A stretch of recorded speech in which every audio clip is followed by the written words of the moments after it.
السلام علیکم، مجاہد فرساد۔ آج ہم رموز اوقاف کے بارے میں پڑھیں گے۔ رموز اوقاف کی ترکیب دو لفظوں سے بنی ہے، رموز اور اوقاف۔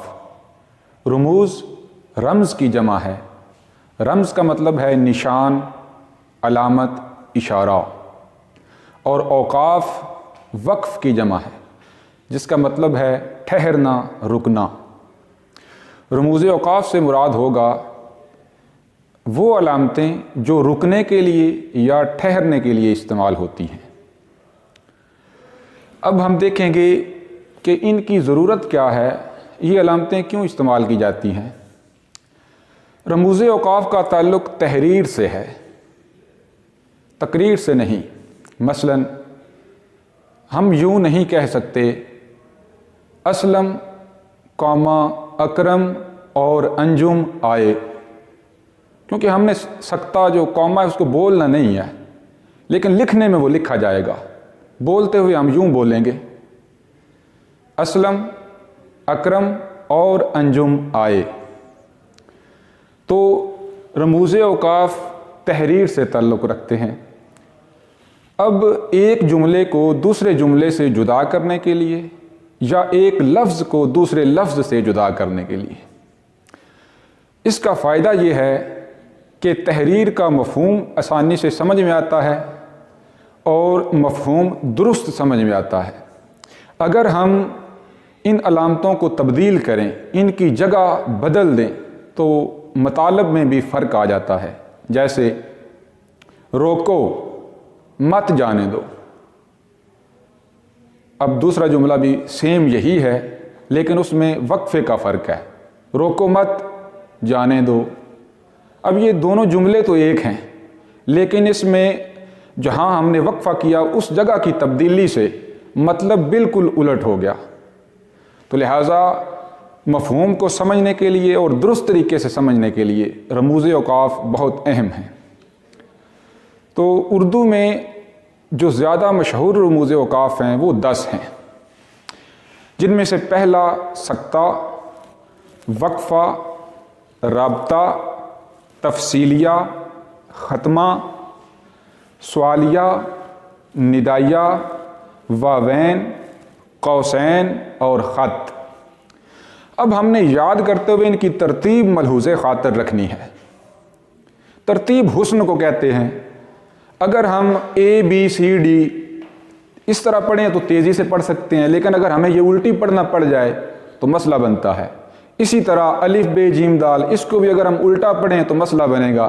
لہٰذا جس طرح چیز یاد کی ہوئی ہو اس کو اسی ترتیب سے دہرانا چاہیے، اور اگر ہم یہ طریقہ استعمال کریں جس طرح یہ لکھے ہوئے ہیں اسی ترتیب سے یاد کریں تو ان کی آگے علامتیں بھی ہیں، ان کے آگے جو ان کی تفصیل ہے وہ بھی اس میں شامل ہے، تو اس تفصیل میں بھی اس کی ضرورت پڑے گی۔ وقفہ، سکتہ، وقفہ، رابطہ، تفصیلیہ، ختمہ، اس ترتیب سے ان کی علامتیں بدلیں گی۔ ابھی میں ان کی علامتیں لکھتا ہوں اور آپ دیکھیں گے کہ یہ ترتیب اگر ہم ذہن میں رکھیں تو ہمیں علامتیں یاد کرتے ہوئے بھی سہولت رہے گی۔ جیسے یہ سکتہ کی علامت ہے، اب ہم نے وقفہ کی علامت ڈالنی ہے، تو اسی طرح یہ ایک کامہ ڈالیں اور نیچے یہ ایک نقطہ ڈال دیں۔ اب ہم نے رابطہ، اس کی علامت ڈالنی ہے، تو یہ ایک جو نقطہ ہے اس کو آپ نے ذہن میں رکھنا ہے، یہ ایک یہاں سے لیں اور ایک اور ڈال لیں تو یہ رابطہ کی علامت ہو جائے گی۔ اسی طرح تفصیلیہ کی علامت ڈالنی ہے، یہ دونوں اٹھا لیں، یہاں سے ایسے لگا دیں اور ایک آگے یہ ختمہ کی علامت ڈال دیں۔ اب یہاں سے یہ دونوں ختم کر دیں، یہ ڈاٹ، اور یہ ایک یہاں پہ لگا دیں تو یہ ختمہ کی علامت بن جائے گی۔ تو ثابت ہوا کہ اگر ہم ترتیب رکھیں تو علامتیں یاد رکھنے میں سہولت رہے گی۔ سوالیہ کی علامت اس طرح ہے اور ندائیہ کی اس طرح، واوین کی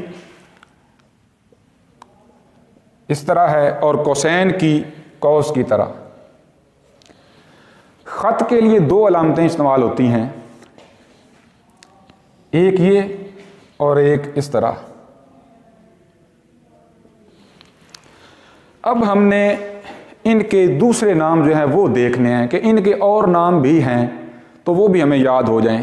سکتہ جو ہے اس کا دوسرا نام ہے وقف خفیف، یعنی سب سے چھوٹا وقفہ۔ وقفہ جو ہے اس کا دوسرا نام ہے نصف وقف، یعنی آدھا وقفہ، اور رابطہ کا دوسرا نام ہے وقف لازم۔ تفصیلیہ کا دوسرا نام نہیں ہے اس کا، یہ ایک ہی نام ہے۔ ختمہ کا نام ہے وقف مطلق، یعنی بھرپور ٹھہراؤ۔ تو ان چاروں کے جو ہے نا ہم نے دوسرے نام بھی یاد رکھنے ہیں۔ یہاں پر سوالیہ کے لیے بھی ایک اور لفظ استعمال ہوتا ہے استفہامیہ۔ تو پیپر میں اگر سوالیہ آئے یا استفہامیہ آئے تو یہ دونوں نام یاد رکھنے ہیں۔ ندائیہ کے لیے دو لفظ اور استعمال ہوتے ہیں، ایک ہے فجائیہ اور ایک ہے استعجابیہ۔ علامت ان تینوں کے لیے یہی ہے، لیکن ان تینوں کا موقع محل الگ ہے، استعمال ان کا الگ ہے، وہ ہم اگلی ویڈیو میں پڑھیں گے۔ واوین اس کا یہی نام ہے۔ قوسین کو خطوط وحدانی بھی کہتے ہیں اور بریکٹس بھی کہتے ہیں۔ بریکٹس ویسے تو انگلش کا لفظ ہے، لیکن اردو میں بھی بریکٹس استعمال ہوتا ہے۔ خط کے لیے یہی ایک لفظ استعمال ہوتا ہے۔ تو آج ہم نے رموز اوقاف، اس کی تعریف، ضرورت، نام اور علامتیں پڑھیں۔ انشاءاللہ ہم اگلی ویڈیو میں اس کی تفصیل پڑھیں گے۔ بہت شکریہ۔